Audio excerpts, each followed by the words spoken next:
In the fading days of 1910, a private railway car gleaming with polished wood and brass waited patiently in a bustling New Jersey terminal.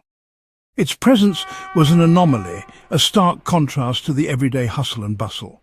A veil of secrecy hung heavy in the air around it, a silent promise of the important figures it was about to carry.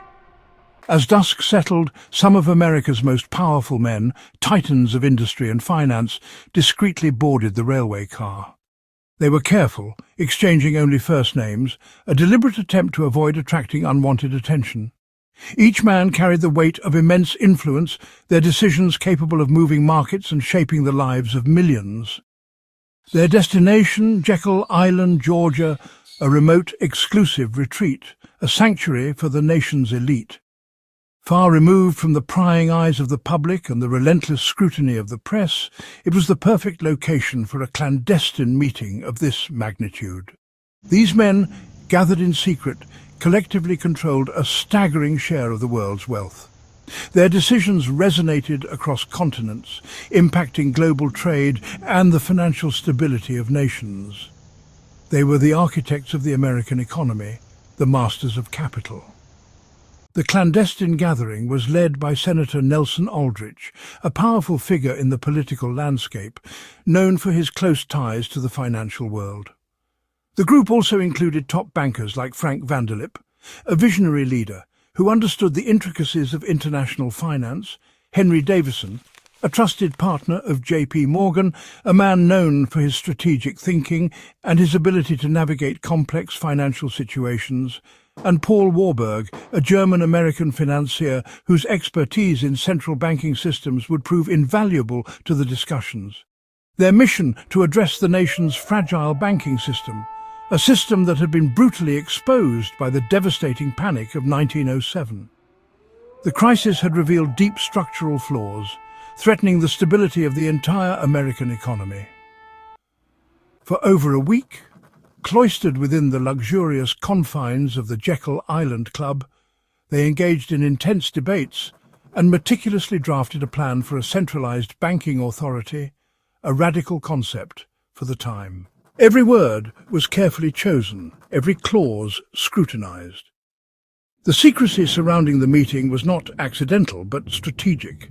Any plan openly linked to Wall Street, with its reputation for greed and unchecked power, would inevitably face fierce opposition from the public and from populist politicians wary of concentrated financial control.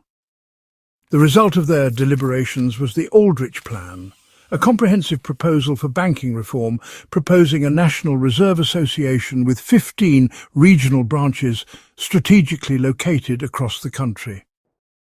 This association would have the power to issue currency, regulate credit, and act as a lender of last resort to prevent future financial panics.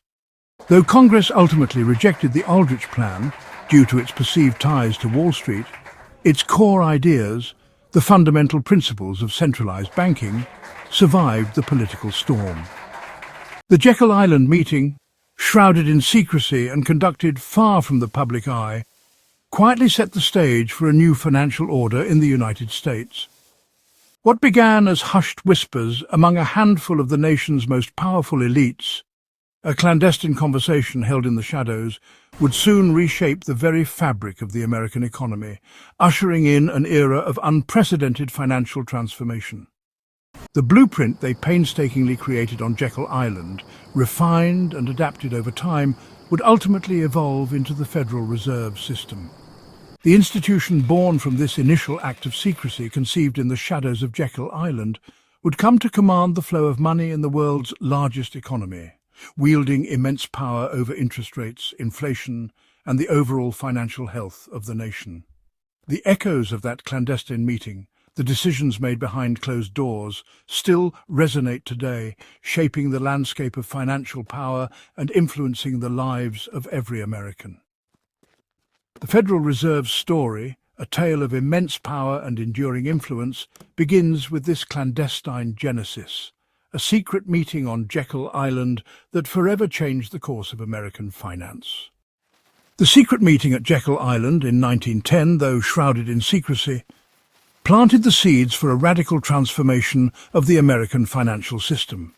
The discussions held behind closed doors by a group of influential bankers and politicians would eventually lead to the creation of the Federal Reserve System. Following the Jekyll Island meeting, the concept of a central bank entered the arena of public debate, sparking intense discussions across the nation. Newspapers ran headlines and Congress engaged in heated debates as the pros and cons of such an institution were weighed. Senator Nelson Aldrich, a key figure in the Jekyll Island meeting, championed a plan for a central bank. However, the Aldrich plan quickly became perceived by many as a Wall Street scheme, designed to benefit the wealthy elite at the expense of the common citizen. The election of Woodrow Wilson in 1912, on a platform of reform and antitrust sentiment, initially seemed to spell doom for the Aldrich plan and the prospect of a central bank. Wilson's victory signalled a shift away from the perceived influence of Wall Street. Despite the political headwinds, the underlying need for financial reform persisted. The panic of 1907 had exposed the vulnerabilities of the existing system, highlighting the absence of a mechanism to prevent or mitigate financial crises. Recognizing the urgency of the situation, Democratic leaders like Congressman Carter Glass and Senator Robert Owen stepped forward to champion a revised plan for a central bank. Glass and Owen meticulously reworked the original proposal, placing a strong emphasis on public control and regional representation to address concerns about Wall Street's dominance. They sought to create a system that was both effective and accountable to the people. The result was the Federal Reserve Act of 1913, a landmark piece of legislation that would reshape the American financial landscape. Instead of establishing a single monolithic central bank, as had been proposed in the past, the Act ingeniously created a system of 12 regional Federal Reserve Banks, each serving a specific geographic district within the United States. This decentralized structure was intended to ensure that the needs of different regions were taken into account. These regional banks were to be overseen by a central Federal Reserve Board of Governors, appointed by the President of the United States. This carefully crafted structure aimed to strike a delicate balance between regional interests and national economic policy, while also diffusing power to prevent any single entity from wielding too much control. The Federal Reserve was granted the crucial authority to issue a new, flexible national currency, the Federal Reserve Note, designed to respond to the changing needs of the economy. Furthermore, the Fed was empowered to act as a lender of last resort to banks facing liquidity crises, providing a safety net to prevent widespread bank failures. On December 23, 1913, a pivotal moment in American financial history arrived. President Woodrow Wilson, surrounded by members of Congress, officially signed the Federal Reserve Act into law. In a statement brimming with optimism, President Wilson hailed the act as a new charter of freedom, believing it would liberate the nation from the grip of financial instability. With the stroke of a pen, the US had established, for the first time in its history, a permanent central bank, poised to play a critical role in shaping the nation's economic destiny. The Federal Reserve was now tasked with the monumental responsibility of managing the nation's money supply, regulating the banking system, and ensuring financial stability. The Federal Reserve's creation marked a definitive turning point, ushering in a new era in American economic history, one characterized by centralized monetary policy and government oversight of the financial sector. However, the true tests of this new institution and the effectiveness of its design were just beginning to unfold. The road ahead would be fraught with challenges and unforeseen circumstances. The institution would soon face a series of unprecedented economic and financial challenges that would ultimately define its legacy and shape its role in the American economy for generations to come. The Great Depression was the Federal Reserve's first great test. The 1929 stock market crash exposed deep economic weaknesses, plunging the nation into crisis. Instead of expanding the money supply, the Fed let it contract by a third, worsening the disaster. Thousands of banks failed, and the Fed's inaction deepened the pain. The decentralized structure led to confusion and paralysis when unity was needed most. The banking acts of the 1930s centralized more power in Washington and created the Federal Open Market Committee. The lesson was clear. Deflation and inaction could be catastrophic. The Fed's failure during the Depression became a defining cautionary tale. It would shape the institution's response to every future crisis. The ghost of the Depression would haunt the Fed for generations. In 2008, the global financial system teetered on the brink of collapse. It was a year etched in economic history, a period of unprecedented turmoil and uncertainty that tested the very foundations of modern finance. The Federal Reserve faced a new kind of financial meltdown, a crisis unlike any it had encountered before. The challenges were immense, the stakes were incredibly high, and the world watched with bated breath as the Fed grappled with the unfolding disaster.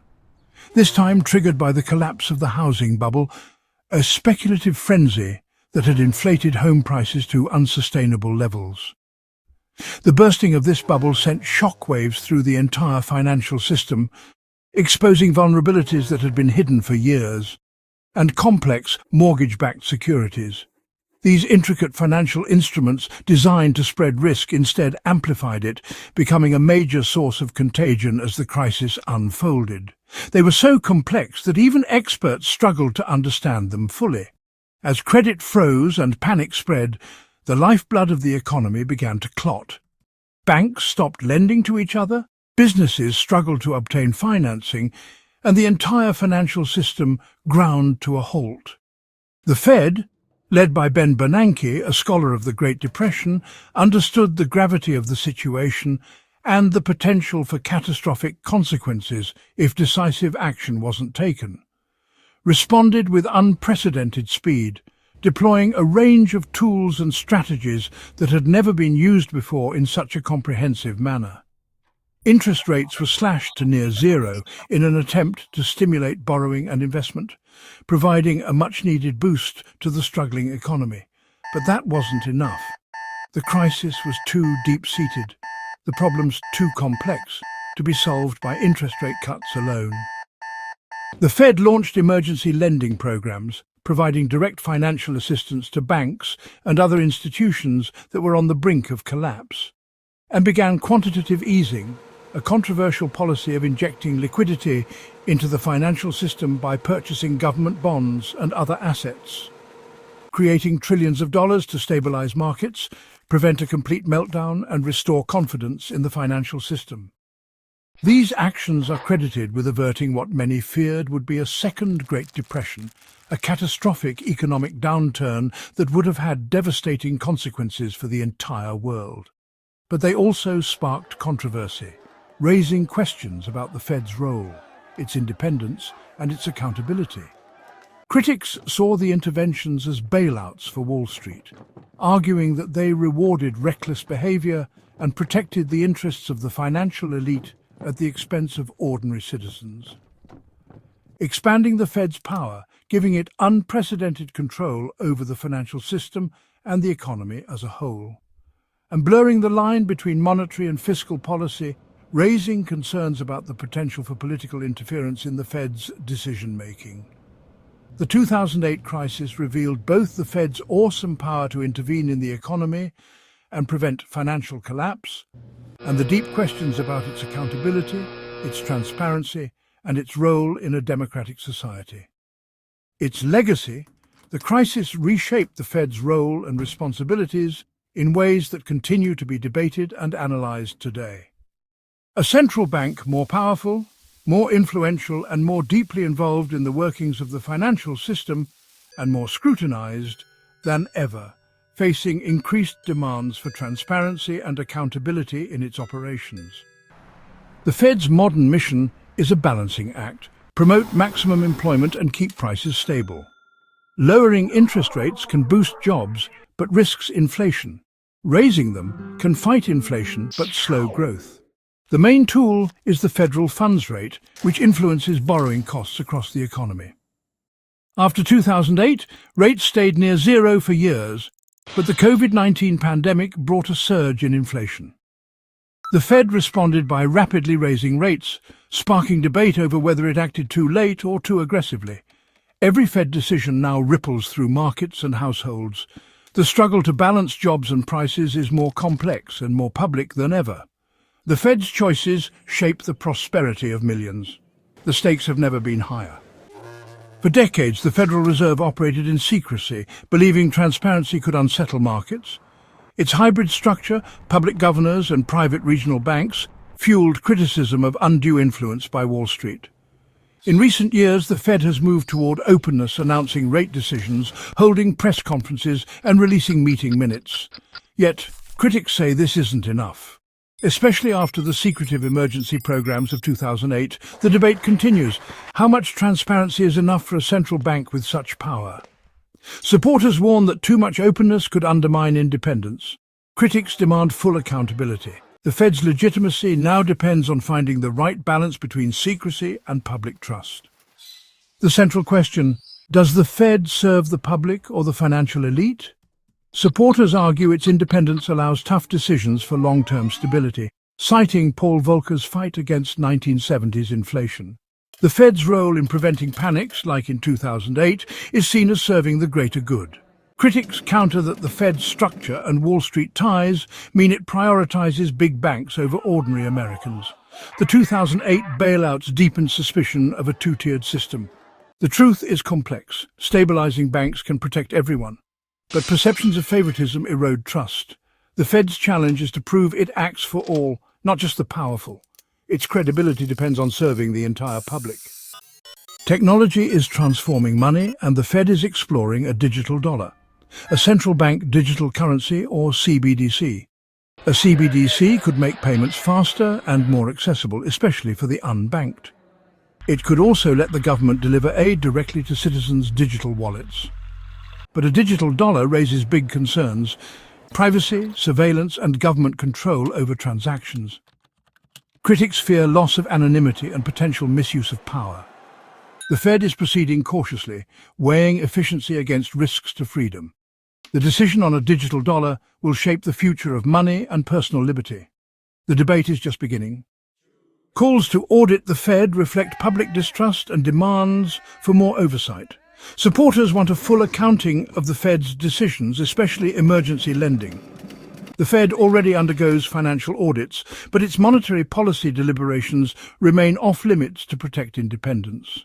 Critics argue that secrecy shields the Fed from accountability. Defenders warn that political interference could harm the economy. The debate over auditing the Fed is really about its role in a democracy. How much independence is too much? The answer will shape the Fed's future and its relationship with the public.